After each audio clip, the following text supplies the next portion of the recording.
Go. All right. I would like to welcome this week's guest, there, Gigi. He Hey, is best known as the author of the book 21 Lessons, What I've Learned from Falling Down the Bitcoin Rabbit Hole, but he is definitely not limited to that. He is a Bitcoin polymath.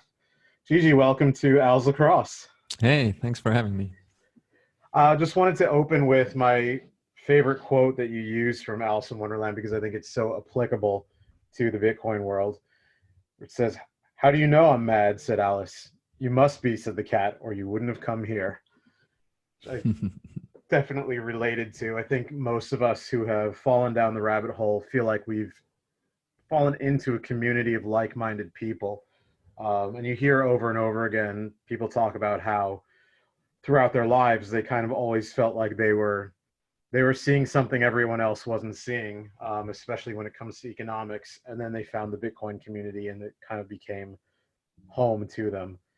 So you are sort of the spiritual, philosophical godfather of Bitcoin maximalism. Would you say that's fair to? That's I wouldn't go that far. a fair No. title to bestow on you. No. No, I mean I like to have some philosophical takes in regards to that stuff, but I'm still, as all of us, I'm standing on the shoulders of giants, and there are a lot of people that have talked about similar things years, like way before me. I just tried to condense everything I learned from them as best as I could. But it's definitely true that it's still early days, and I think most people that are in Bitcoin full time, like people that are living on Bitcoin Twitter pretty much, they're still the crazy ones, and I see a lot of parallels to early internet days. You had to be somewhat crazy and a little bit of an outcast to be online 24/7 before the internet was cool. Yeah. And now the same is happening in Bitcoin. And so it's a bunch of misfits. And as you said, like you kind of know that there's something wrong with the world, and you think that there has to be a better way of doing things, and then you fall down the Bitcoin rabbit hole and you finally find your tribe. So that's how it felt like to me. Yeah, I'm just old enough to remember when the world got on the internet. I have pretty good memories of before and after, and it definitely was seen as something for weirdos in the early days when it was just the walled garden services, CompuServe, Prodigy, all that. The mainstream definitely did not look upon it kindly. And then, probably in 1996 or so, suddenly it was like the switch just flipped and everybody was on it. So I think the hope is that that's where Bitcoin will be going at some point. That the famous gradually then suddenly attitude towards it. So your background is in software, right? Yeah, exactly. I've been in software pretty much all my adult life, and I studied computer science, and I've developed apps the last couple of years, and I will probably continue to do so, but I will hopefully make the switch to developing Bitcoin apps very soon now. Yeah. The reason that I bring that up is, oh, here's Udi. Let him in here. The reason that I bring that up is it seems like a lot of people who come to, let's intentionally using the word blockchain tech in this situation, from the software world tend to not understand some of the deeper and broader implications of Bitcoin because they're seeing it only from software. And those are the people who tend to go for shitcoinery and, put this on the blockchain and that on the blockchain because they just think of it, they just see it through the eyes of code. And that's what I think is so interesting about you, is because even though you are a software person sort of professionally, you bring a different set of eyes to it. And your niche is not really, so much. Here's Udi again. Your niche is not so much explaining protocol or bibs or that sort of thing, but you have your niche is sort of the holistic approach. It's seeing the multiple dimensions that Bitcoin works through, whether it be human interactions or economics or code or various effects of it, the network effects, for example, of it. But that sort of has become your specialty, and I would say that's kind of unexpected from someone from a software background. Yeah, it's a specialty that was very hard earned. So I was definitely one of the software people that didn't get it at all at first. So um, I have a lot of friends from the computer science world and from the software world that still don't get it, and they're not Bitcoiners by any stretch of the imagination. And I have a lot of shitcoiner friends as well, like people that studied with me, and that was actually one of my first touch points with Bitcoin. Was someone who found Bitcoin very early.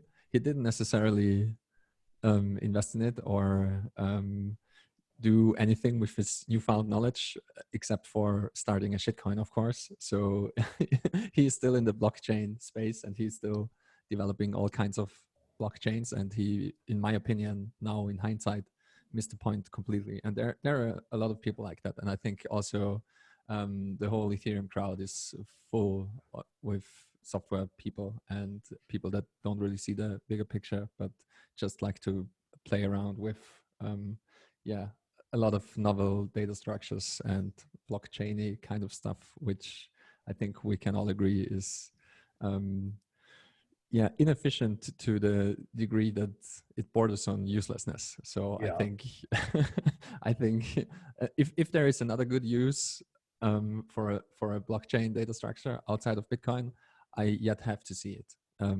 I think there are other interesting things that you can do with the Bitcoin blockchain, like proof of existence, for yeah, example, and yeah, some other mechanisms that are interesting that can anchor in this profound layer of truth. But I think, as you said, a lot of software people really miss the point and just see it as a fancy technology and don't see it as um, the deeper phenomenon that it is, a reinvention of money and the separation of money and state, and an independent truth anchor, which is really solving a very interesting global coordination problem. So it was, it took me a very long time to understand that, and I think um, that's also why I want to focus on that, and I write about that often because it's not necessarily easy to understand for most people. It definitely wasn't easy to understand for me at first, and so I hope that my writing will help some people to see the broader picture. yeah. I like the term that you just used when you say independent truth anchor, because I think it is important to look at it that way rather than just as money. Maybe the only part where I would really break with what would be the commonly accepted maximalist idea is that some of these uses that people think of right now as blockchain this or blockchain that, some of them, or one of them in particular I can think of, may be a legitimate use case for the technology besides money, which is sovereign identity, proof of existence, as you were saying. I know Microsoft has that open source project on it. I am not sophisticated enough technologically to know how they plan to do that, but that's anchored to Bitcoin's blockchain. But Mhm. my where I would merge back with the maximalists on that is, while I think there may be other use cases out there, I think they will be anchored to Bitcoin's blockchain, not to these proprietary or other token based systems or anything like that. Um, the way that I often explain it is, when you're brand new, you hear the term the blockchain. And then as you get a little bit more sophisticated, you think, oh, well, there are many blockchains. And then when you really know your stuff, you go back to, no, there's just the one blockchain. There's the one legitimate blockchain. And the rest of them are, proprietary things that somebody can alter or whatever. It just becomes pointless. So, Yeah, but yeah. it's sort of a circle of thinking in a way. Yeah. There are a couple of memes that encapsulate this journey very well. You know, the galaxy brain meme where you start with Yeah, Bitcoin yeah, and then your brain expands and you go into all the other things that you just mentioned. But in the end, once you understand it all, you're back to just Bitcoin. You're back at the beginning pretty much. Yeah, yeah. I've sat through. So the part of I live in the U.S. And the part of the U.S. that I live in seems to be the tech community here seems to be much more blockchain, not Bitcoin focused, which I think is going to be laughable in a couple of years or maybe sooner. But in my journey, wanting to try to be around people who are into this stuff, I've attended different meetups and even a few university meetups that were intended to generate interest in a blockchain certificate program. And it was just a bizarre experience as someone who does not come from a tech background, sitting in this room full of people who are tech experts but are not Bitcoin experts, they're not blockchain tech experts, and they're just saying all of these things that you realize, this, how is that ever going to work? That doesn't make sense, and they're talking about, like, well, what if, say for I think they were talking about using for things like food safety and recording temperatures of food, and the garbage in, garbage out problem, where if Yeah. your instruments are incorrect, then you just recorded false information. And they're saying, well, if that's wrong, then you just can, you just edit new information into the blockchain. And I'm just sitting there as this guy who does not come from a strong tech background, thinking, what? How do they not understand how ridiculous that is? It, Yeah, it, yeah. Once you understood it, it becomes plainly obvious that some things just can't work, and it boils down to exactly what you said: the garbage in, garbage out problem. yeah, And the beauty of Bitcoin is that it doesn't even run into this problem. And if you want to dig deep on any other blockchain project, they all suffer the same problem.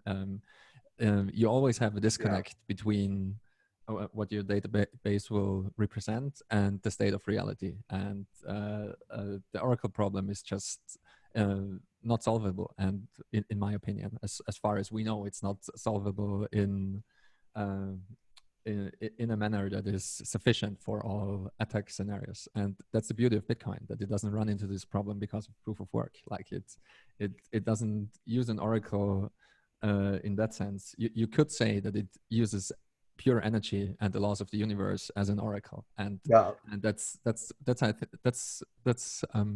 one of the things that most people really miss.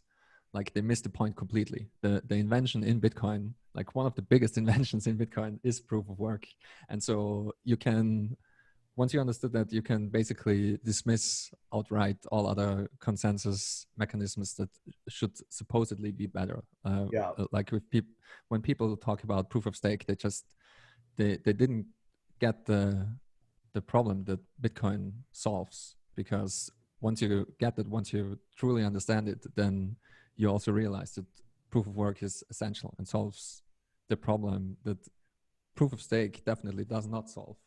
yeah, And you would see that in the wild once the stakes are high enough. Like I'm convinced that every proof of stake system will fail eventually. And it's also interesting what you said in regards to all the blockchain projects and a lot of tech guys talking a bunch of nonsense, but they don't even realize it. I think a lot of people are able to blind themselves with all the techno bubble. Like there's a lot of techno bubble going on in a lot of different blockchain communities, especially in the ETH community. I mean, they just throw around buzzwords until nobody really knows what they're talking about anymore. And a lot of people and a lot of investors and a lot of developers get blinded by that, and they don't really understand what kind of problems are actually worth solving in the end, and what is actually being worked on. Like if I look at the ETH roadmaps and the ETH 2.0 diagrams of the architecture, it's just a bunch of technobabble on steroids, and yeah, they're solving the wrong problems in my opinion.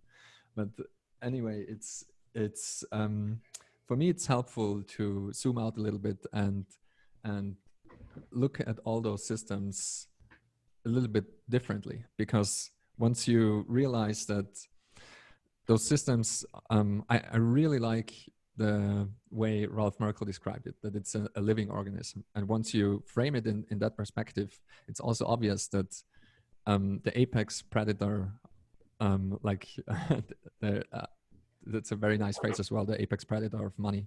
But it's a winner take all scenario. Like if you have competing proof of work consensus mechanisms, for example, Bitcoin will eat your lunch at the end of the day. And all other systems that try to do to try to solve any problem in a similar fashion, they will be eaten up by Bitcoin because it's the dominant organism in the whole ecosystem, and it like it will it will suck your project dry pretty much. You know, whenever you're competing in this space, you're competing for hash power and you're competing for value, and Bitcoin will attack both of those. And I think a lot of people don't realize that yet, but it will be obvious in hindsight. Like in 10 years or so, it will be obvious that all of those experiments were doomed to fail. Yeah. Well, I love the living organism analogy, and I wanted to dive into that a little more deeply, but just wanted to touch on a couple of the things that we just discussed. Proof of work, just real quick, I think it's the ultimate no bullshit system. You cannot trick energy. You know, you can't make a deal with the universe because you have friends in high places.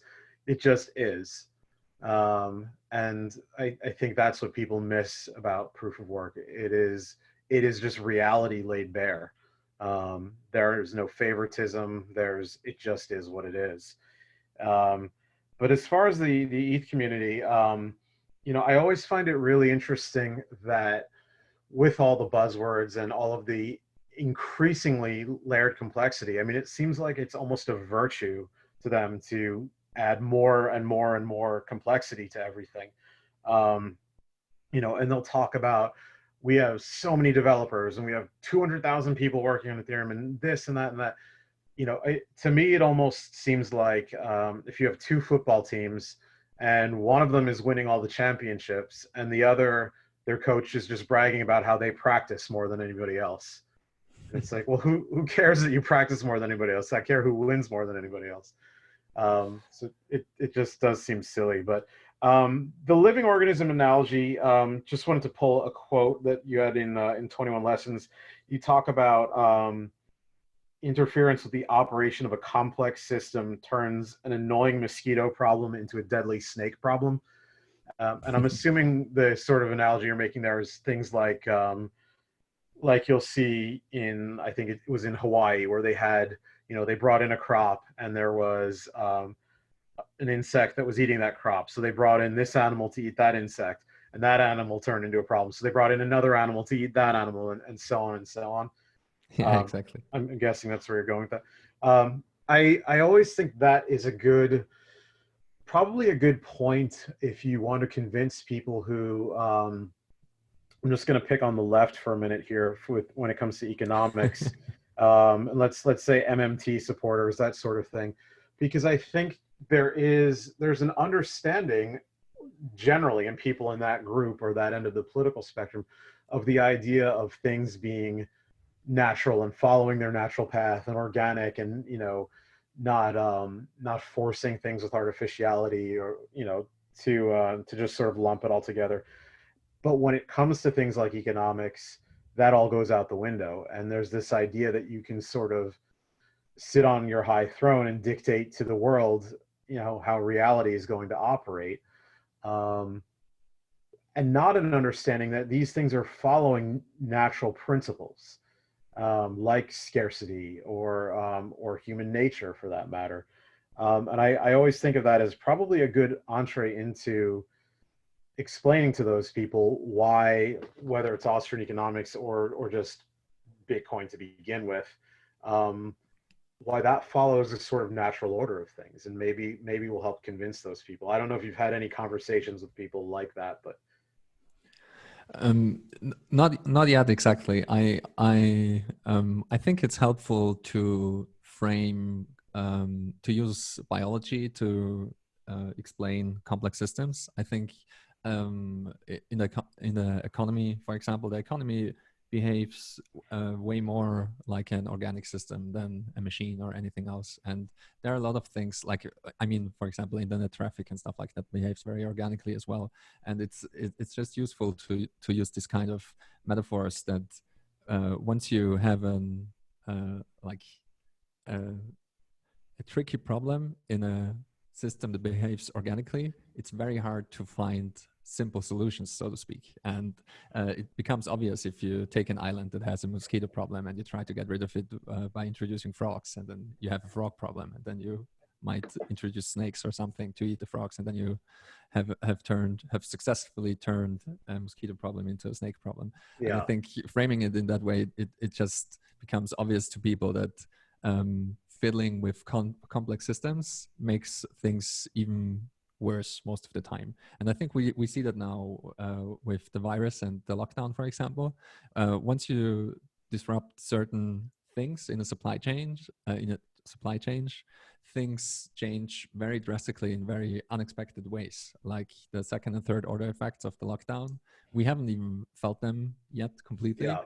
But they're wild, you know. It's not, you can't hit the pause button on the global economy and just expect it to resume as normal as it was before. And I think it's important to understand that. And what I see often is that people assume that there are easy fixes for complex problems, and there just aren't. And I think that's what's so beautiful in Bitcoin as well. It sets up very simple rules, and it's a very simple system when you break it down. Like the general scaffolding, the general framework of the Bitcoin system is quite simple, but the thing that emerges is very organic and very complex. And the beauty of it is that you can't easily fiddle with the system. So every problem that arises has to work itself out naturally. And that's what makes it so beautiful and so efficient. And it's efficient in the same way that nature is efficient. If something is really broken, things will just die out. Yeah. It's really, you know, it's not a nice solution, so that it's not a fluffy solution and everyone is happy and so on. Like if mining becomes unprofitable, for example, then you will have to shut down your miners and you might go out of business and so on. It's but, ruthless, but it's it's ruthless, but it's very beautiful as well, and it's very efficient, of course. And so I think it helps to use biological metaphors to explain those things. It makes it easier to wrap your head around it, I think. Yeah, I mean the term that's popular these days because of Taleb is anti-fragility, in some ways too, where it's, you know, there's an evolutionary aspect to that too, where it's going to find its own route to overcome these problems, whatever we end up forcing upon it. So. But you can think of it almost like when you watch nature documentaries of the antelope being hunted on the savannah. You know, it's ruthless, but what you get is faster and faster and faster antelope. Yeah, exactly. So it's in kind of an endless dance there. Go ahead. Were you saying something? No, I was just sad to see Udi go again, because I was looking forward to asking him a couple of things about the recent Ethereum news and what the D in DeFi actually stands for, because we all know it's not actually decentralized. Yeah. With all the lawsuits going on. Yeah, he tried to sign in several times and it kept dropping him. So I don't know if he's got a bad signal or what. I actually messaged him on Twitter and asked if he was having trouble, but I haven't heard back from him. So maybe he just doesn't have a good signal. But I think 3 times he tried to sign in and he dropped 3 times. So, but that would be a fun. I would like to hear that as well. I think that's also important to point out, that a lot of other projects in the space, they do a lot of complexity and security theater, and Bitcoin does it actually for real. So more or less everyone who is in Bitcoin and working on Bitcoin, and especially core devs and other engineers that are actually building out the infrastructure, everyone knows what kind of problems we will run into the in the future. Like it's about the separation of money and state. So we expect the worst attacks. Like the attack vectors that Bitcoin was built to withstand are government level attacks. And I think no other project can claim that, like can make that claim. And I think it becomes very obvious once shit really starts to hit the fan, because suddenly you have actual people that are running those projects and are the heads of those projects. And as Satoshi said, I believe the quote was, "I hope it's obvious that it was only the centralized nature of the projects that doomed them." And we see that repeated again now with all the Bitcoin clones. Yeah. And I think it's always funny to see that in the news that another quote unquote decentralized projects gets shut down or put on pause or gets a Yeah. lawsuit or something like that. Yeah, and it seems from our perspective, we look at that as like, well, how could it be any other way? That was its fate from the very first day. You talk about complexity theater, and that gets back to a little of, Ethereum bragging about how many developers they have rather than how much actually works. And I wonder how much of it is, and maybe I'm being cynical here, but how much of that is sincere to make a virtue of complexity versus how much of it is useful when you're going for funding to say, here's our 700 slide PowerPoint presentation on all this, extraordinary complexity we're working on.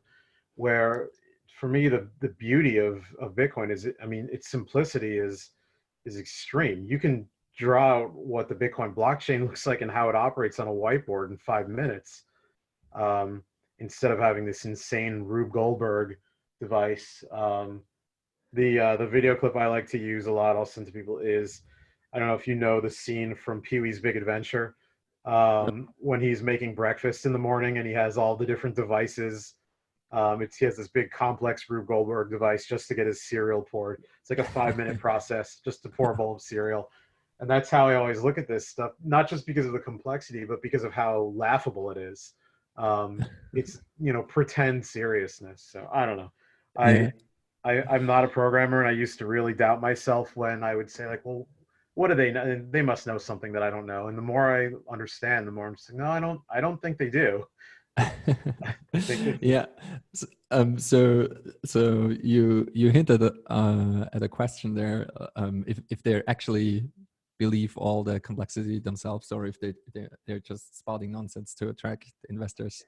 I think most people, they actually manage to fool themselves. And I know that for a fact, from academia. Like I've worked in academia a couple of years, and the main purpose, if you're a researcher in academia, is to get money from the state as well, like to get grants and yeah, to get proposals approved and stuff like that. And most people that I've gotten to know in academia, they believe all their the buzzword bingo and the bullshit bingo. Like yeah, they truly believe that combining blockchains with AI agents that are autonomous on the semantic web or something, that this is the future and it will solve cancer and all the world's problems. So I think most people manage to fool themselves and actually believe that they are doing the right thing. I think it's a very, very tiny minority that actually know that it's all bullshit, and they continue to spout nonsense just to attract some money. yeah. There's a saying that refuting bullshit is usually an order of magnitude more difficult than just stating bullshit to begin with.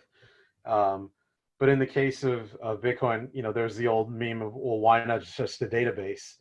And I think that really, I mean, it's played out and it's overused or whatever, but it's true. It's, for most of these things, you could just say, well, why not a database?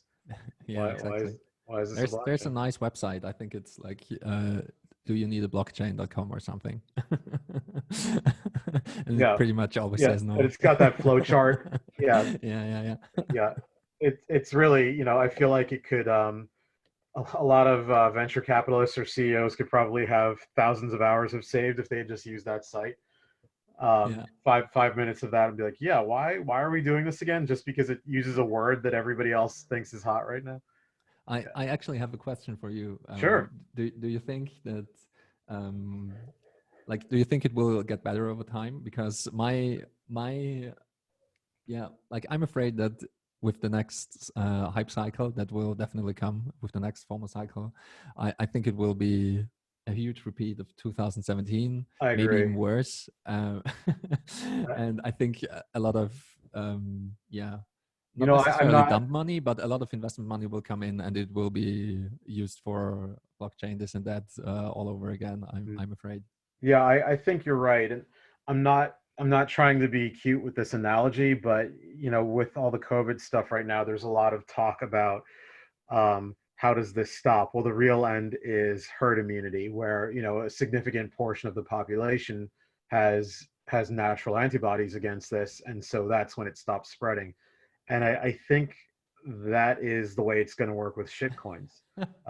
You have to have a significant portion of the population that understands why it's bullshit, and then it will stop. So we definitely are in for another wave of it. I liked When it. Yeah, I mean, it really it does the biology analogy really does work on so many levels with Bitcoin, um, but we're in for a wave of it. I think when Bitcoin starts going crazy, it's going to be it's such an easy sell to the ignorant, and I don't mean that in a pejorative way, but in just the fact that they don't know better, to say, oh, this is the new Bitcoin, only it's better or faster, or it uses less energy, or you can get in on this one, it's only 5 cents. And Yeah, people who don't know better, that's extraordinarily tempting, and you can't blame them because they don't know better. It's yeah, whether it's your grandma or whoever, that just sounds like a good sell. And that will happen again. We're in for that for sure. That only stops when it's happened enough times and enough people have been burned by it, that a general psychological understanding, which is sort of the herd immunity, goes through the population, and oh, the rest of this is bullshit. yeah. I really That's when liked it will it, stop. and I think a lot of people, a lot of shitcoiners also forget that most Bitcoiners went through a heavy shitcoin phase. I certainly Yeah, did, and yeah, I fell for all the scams pretty much. yeah. And yeah, it took me a long time to really get a deep understanding of on this stuff. So I love the analogy. I think, yeah, global shitcoin immunity. This is what we should aim for. Yeah, herd immunity against shitcoins. It's a real thing. I mean, that is, I think, how it will work. I definitely went through, I wouldn't say a major shitcoin phase, but so I guess you'd say I'm class of 2016. Um, that was when I first really started paying attention to Bitcoin, and right when I was starting to get into it was when SegWit split, when the fork happened, and Bcash started. Um, Ethereum was taking off right then, and I only knew, I posted the other day about how there was so little good podcast content at that time, and now there's so much. But I struggled to find good information, and the only meetup group near me was an Ethereum meetup group, so that's what I went to, and I listened to what they were saying, and it seemed like, oh, it'll be great because you can do this and you can do that, and they'll put this on the blockchain. And just like the people I was talking about a few minutes ago, I was ignorant. I didn't understand better, and it seemed like it had all this promise, and then you slowly start to go through that process. Luckily, I didn't follow that path financially. I wasn't buying a bunch of Dash and Litecoin and whatever else. Um, I did own a little bit of Ethereum at one point, which I dropped ages ago. But so I am not pure. I have sinned in the shitcoin field, uh, but I mean, never on a the major level. purists are few and far in between. Like, Yeah, there, you almost had to have a very solid understanding of monetary history, and probably you need to have a solid understanding of Austrian economics as well, yeah, to not touch any shitcoin at one place in time. And I think it's also an impossible problem to solve, pretty much, since there is no authority to dictate what is right and what is wrong, and what kind of path you need to go down. So I think, as Matt likes to say all the time, you kind of have to touch the stove and burn yourself. So yeah, I really love that. You have to get the shitcoin infection at one point in your time and just build up immunity. I think that's how it will play out. Yeah. Yeah, it's something that I think everyone has to find their own path. I think the you talk about shill lightly at the end of 21 lessons, um, which is true. It's good advice that we all have to learn that in our own time too, because when you first fall down the rabbit hole, you become like born again. It's like religious fervor where you want to share it with everybody, you want to convert everybody, and I think most of us quickly learn that a lot of people don't want to hear it. They think you're crazy. Whether it's friends, family members, whatever, they look at you like, what the hell are you talking about? So you kind of just have to, let them find it in their own time, and be a resource when they're ready for it. Yeah, that's exactly right. Like there's a lot of wisdom distilled in these little memes, and I think there's almost no better person than come up with those memes than Matt, and uh, so I stole that from him, obviously. But Yeah, to stay humble and chill lightly is very very important, because otherwise you will just alienate people. And I also believe that everyone will find Bitcoin when they are ready, and they will also kind of understand Bitcoin when they're ready, and also receive the first Bitcoin when they're ready. Like it also doesn't make a lot of sense to just um, push people into buying Bitcoin. Most people will just lose it, or just fuck up in a million different ways. We're still at that point where it's really easy to get scammed, or fuck it up. So just convincing everyone in your family, or all of your friends, to just buy $100 or $1,000 of Bitcoin right now, or just set up auto DCA or something. If they're not in it with their hearts and their minds, then it will all be for nothing, because they will probably fuck up and lose the Bitcoin, or yeah, just destroy the seed phrase or something like that. yeah. It's still very easy to shoot yourself in the foot. I mean, it's still really bad, but it got so much better. So Oh yeah, yeah. I mean, so yeah. right now it's complicated. For somebody who has no interest in computers, to if you try to explain to them multi-sig and hardware wallets, I can imagine, back if you were in this 8 years ago or something. Um, what you had your paper wallets, I guess, were about the ultimate in cold storage. Uh, Yeah, I mean, everything changed so much. You have to keep in mind that there was a time in Bitcoin where there were no QR codes, and mm, there was a time in Bitcoin where there were no HD wallets, so there were no seed phrases or anything like that. yeah, There was a time where there were no mnemonics. Like all of all of those things are upgrades to Bitcoin, and are very well defined in BIPs. And I think this process will just continue, and it will get easier and easier. And I think, since at the root of it all, it's kind of an impossible problem, because you're moving from the physical realm, and we're very well adapted and very very good at storing physical secrets. Just lock it in a box, or build a safe around it, or just build a fort around it, whatever. yeah, And securing information is very very different. It's very difficult. Like just securing information, and that's actually what you have to do in Bitcoin, is really difficult. And the best we can do right now is kind of revert to putting the information into something that resembles a physical thing, and that we're going one step back again, to take this information and put it into a hardware device, a hardware wallet, and only the hardware wallet has the key. And so it behaves just like a physical thing, even though it yeah, isn't.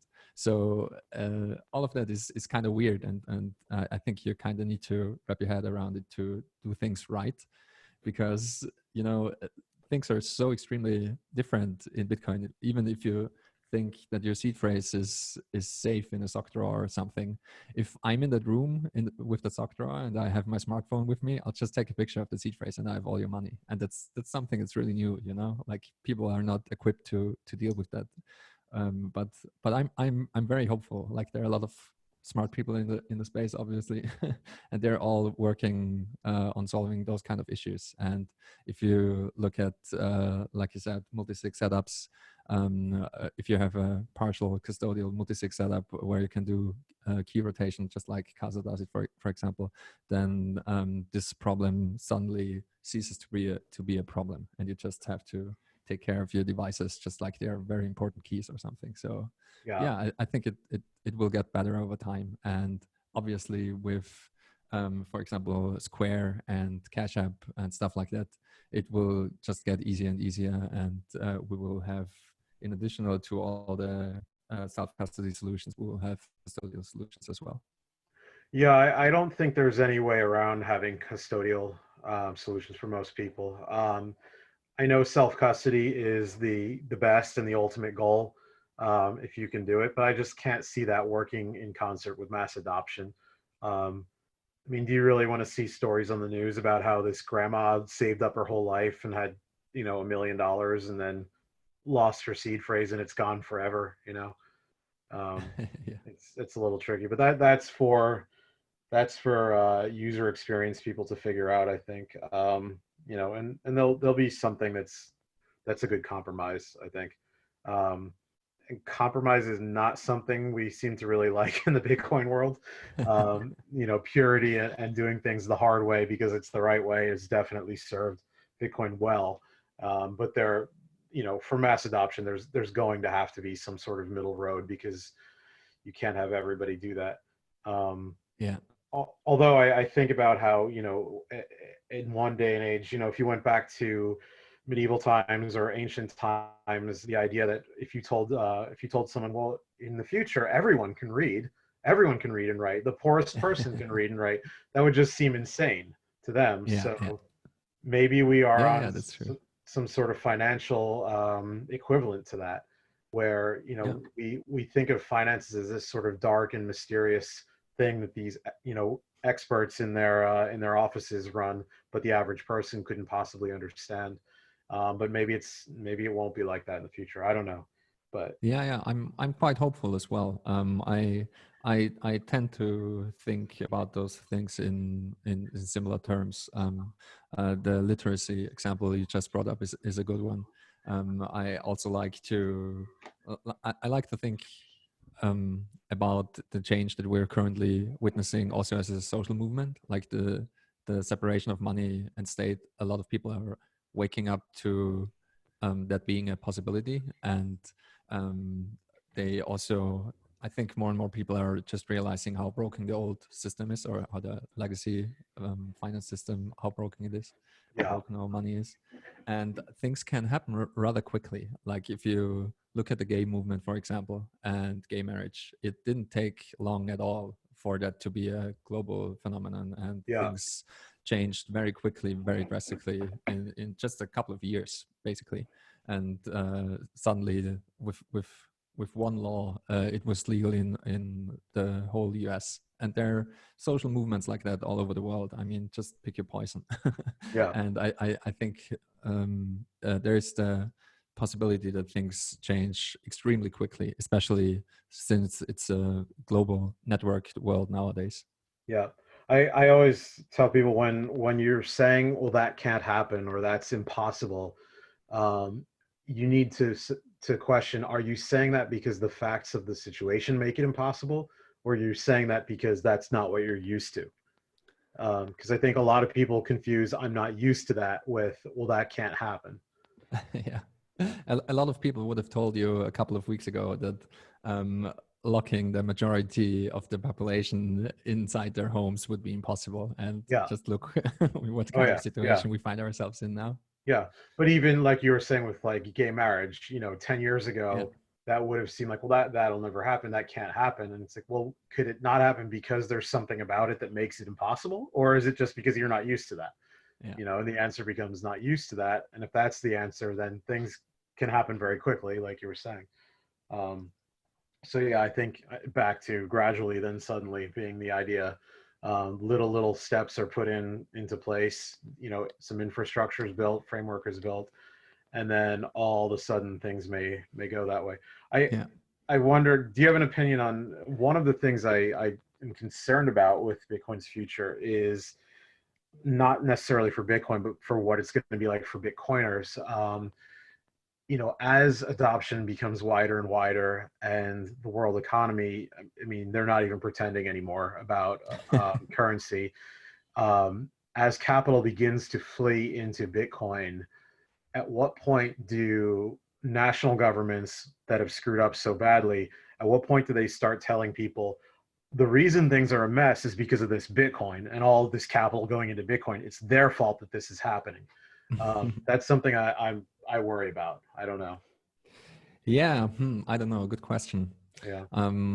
Andreas talked about that a bunch as well. He had a couple of talks. I think there was one talk titled "We Didn't Start the Fire," that is specifically about that kind of problem. So he Mhm. is certainly worried about that as well, and he knows about the um, government level implications and political implications. He knows way more about that than I do, but Mhm. I think it will happen. Yeah, I think, it's very easy to just it's Bitcoin is a very good scapegoat. Like if something's wrong, it's Bitcoin's fault. Just Yeah. like the internet is a very good scapegoat. Like Yeah. if when Blockbuster went out of business, for example, or Yeah. newspapers are failing or whatever, like if your business fails, it's just because of the bad internet and Yeah. piracy and whatever. Like Yeah. everyone is just torrenting movies, and that's why why our business model fails. Yeah. It's It's not necessarily untrue, but Yeah, well, but still, just look at Netflix. yeah. Yeah, well, that's what I mean. It's there's truth to it, but that doesn't make it, Yeah. improper or something that has to be stopped. It's just Yeah, exactly. So I think the smart thing to do, to bring it back to Bitcoin, is to pivot to something that would work in a Bitcoin future, just like Netflix pivoted to something that works in an internet future, and also iTunes did and stuff like that. yeah. Like if one of the major record labels would have built iTunes, then they would be rich now. Yeah. Yeah. And I think nation states could do the same thing, especially if you're small enough and you like to take that risk. You could like it wouldn't be that hard to build something up that makes it very attractive for Bitcoiners and Bitcoin business to come to your nation state, and you could also build parts of your economy on that. But most states obviously will not do that, and as you said, um, there might be truth to that, just like there's truth to Blockbuster failing because of torrenting and downloading movies and stuff like that. There might be truth to the fact that nation states might be failing in the future. It might be Bitcoin's fault to an extent. Who knows? I think the thesis that is laid out in the sovereign individual is a very compelling one. That once you put powerful enough tools into the hands of individuals, then you will just starve the nation state of its power. And I think we're seeing that happening already. I think especially, there are a bunch of Bitcoiners. They can basically pick and choose where they reside, and there are a bunch of Bitcoiners collecting passports, just like Katie is doing. Yeah, I was gonna say we've got someone in this meeting who can talk all about that. Yeah. Yeah. If Well, she's still there. yeah, I think so. I'm going to open it up to group questions in a minute, but I just wanted to give you the opportunity if there's anything that you're working on that you'd like to talk about, any new ideas you have. I think you have the new quote website. If you wanted to Oh show yeah, that. yeah, yeah. Yeah, I didn't expect that people would like it that much. I threw it together in one afternoon basically and bought the domain. Yeah, I collected quotes over the years actually, and I just had them in a spreadsheet, and now I found a nice place to put them up, and I'm experimenting with some Lightning paywall thingies, that were like the paywall link that was built by Bootstrap Band, Bootstrap Bandit, and I'll continue to work on that a little bit. And I want to build a couple of those small experiments. I think there is still a lot of stuff to be explored in the realm of Lightning, especially with monetizing things, monetizing content. I think there are still a lot of dimensions that haven't been explored fully yet because it just wasn't possible before. So now all we have is ad-based revenue on the internet and subscription-based revenue. But I think you can really do micropayment stuff if you do it right, and I hope we will see that in the coming years as well.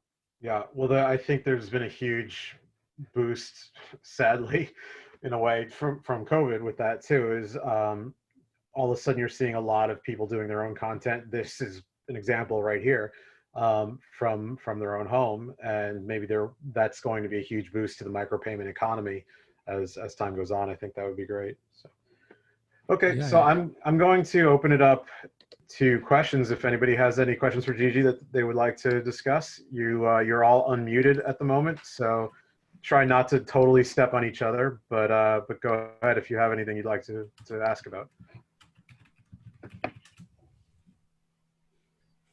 Anyone? No. I don't know. I pretty much want to say thank you. It was fun. I enjoyed it a lot. I actually have a question for you, Katie. Anytime. What's the best passport to get from me as an Austrian citizen? Actually, right now things are changing rapidly because of this whole Corona thing. A lot of nation states just don't accept any applications because you have to send them your papers by mail, and they can't do that. So 2 nations right now accepted by copy or photo of your documents. And it's been really cool experience to just like, hey guys, here's a picture of my bank statement. Can you accept it? And they do because they have to. And I also expect a few nation states, island nation states, just drop the price a lot because their revenue model is pretty much cruises and passports. And since cruises are out, I would expect them to be like, all right, we just gonna do big sale for passports. Like, let's do it now. So I really expect in the next few months to know better, like new pricing for St. Kitts, for St. Lucia, Grenada, etc., etc. But Grenada and Vanuatu right now still do the process. They do everything online. You don't have to send them papers, which kind of accelerates the process a lot. So. Okay, so And you said you were Austrian? Yes. That's pretty powerful passport still, right? Yeah, yeah. So I'm not complaining. I'm not. Yeah, I'm not familiar with the tax regime in Austria, so I would have to go from there. But pretty much for all European Union and U.S. Canada citizens, I always propose island states like Caribbean islands or Vanuatu because it's tax havens. It's still powerful passport, but it's something to like to put on another side of scale, which is like your nations are very comfortable but crazy tax regimes, and Caribbean islands are totally tax havens. You probably won't ever live there.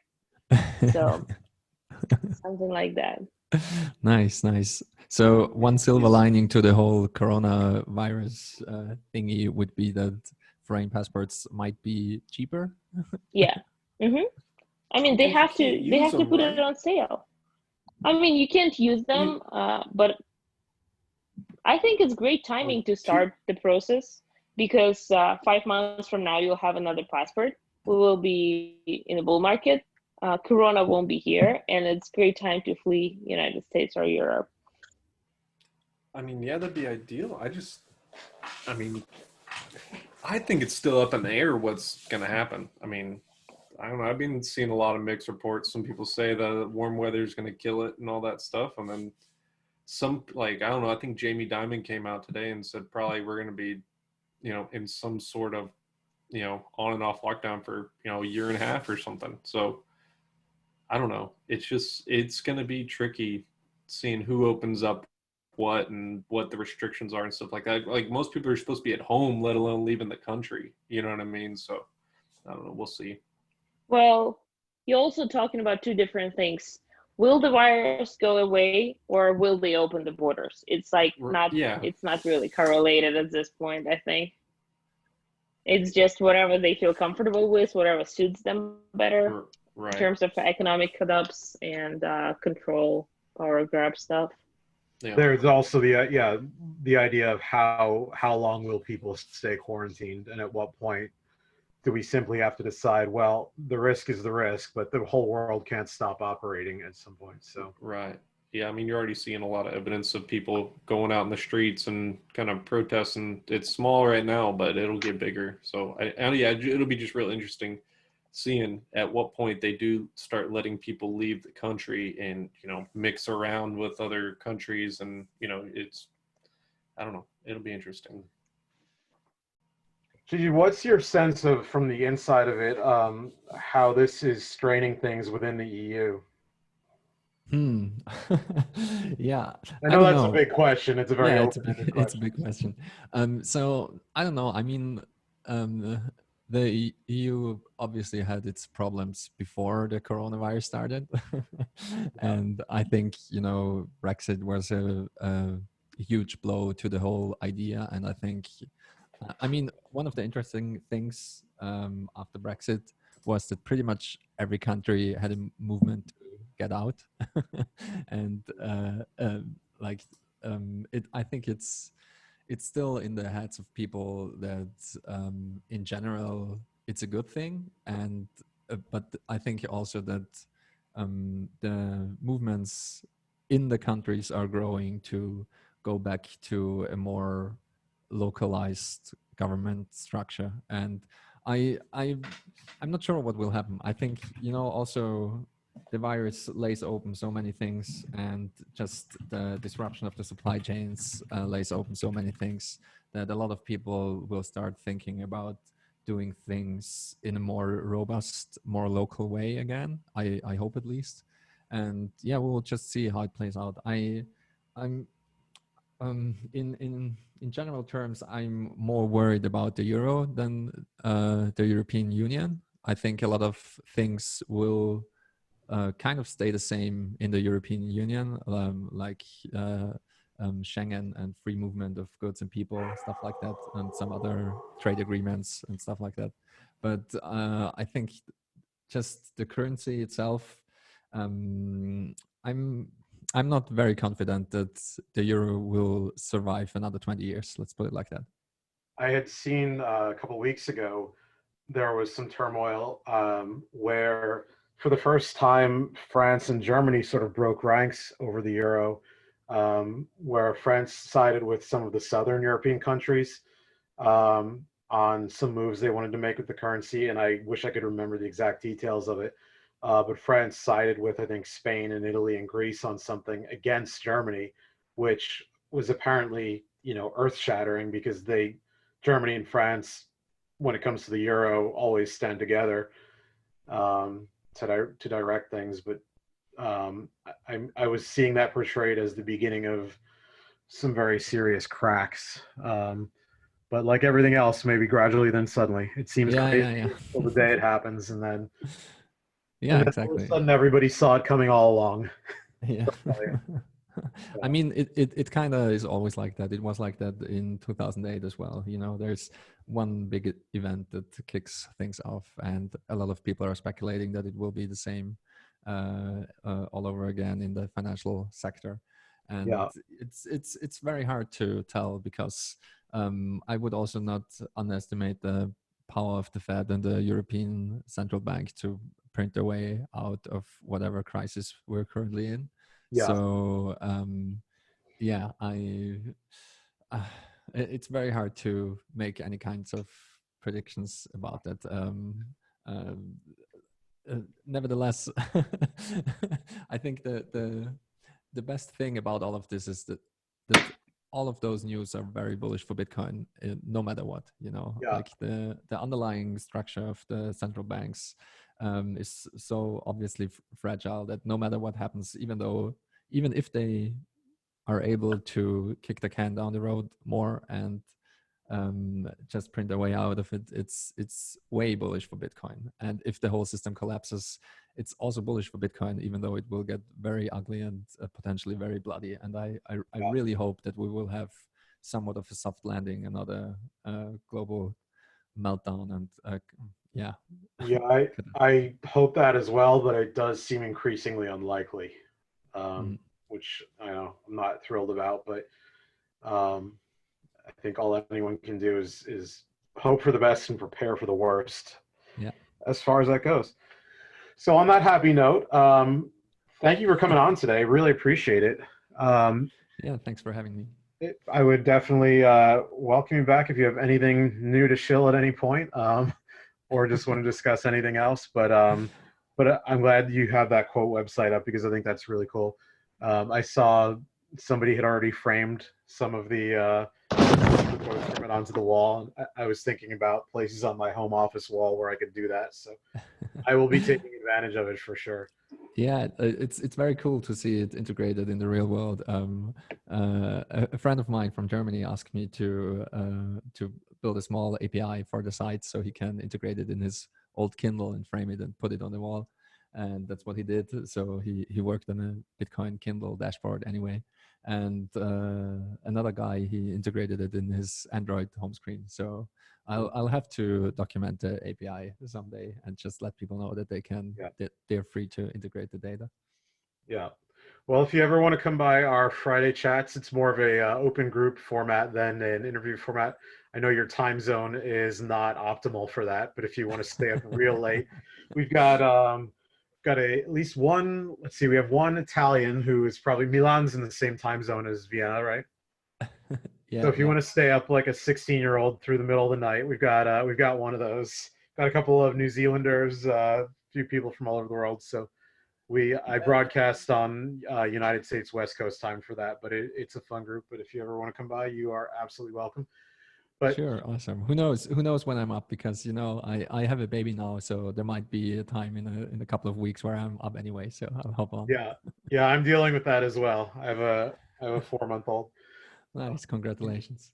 Thank you. You too. It definitely changes your sleep schedule. So, Yeah. all right. Well, thanks again to Gigi. We'll be doing another one of these next Wednesday. Our guest is American Hodl, so get ready for that because that one will be a little more profanity laced and high.